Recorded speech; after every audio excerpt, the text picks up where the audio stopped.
महत्त्वाचं बेसिक बऱ्याच जणांना शीघ्रपतन आणि कमजोरी यातला फरक कळत नाही. बरं हे दोघांचं एकमेकाशी काही रिलेशन आहे का?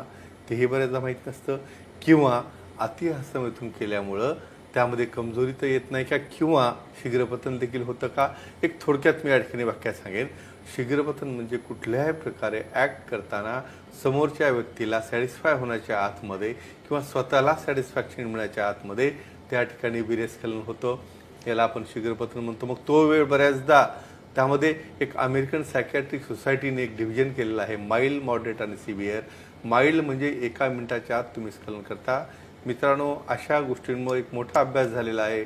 28% घटस्फोट किंवा डिव्होर्सेसचं कारण हे शीघ्रपतन आहे. त्यामुळं याला लपवू नका, आपल्या पार्टनरला लाजू नका, कोण काय म्हणेला घाबरू नका आणि स्वतःहून दोघे मिळून तज्ज्ञांना भेटा, सेक्सॉलॉजी, सिरोलॉजी, अँड्रॉलॉजीना भेटा. याला अतिशय चांगला उपाय आहे आणि रिझल्ट देखील अतिशय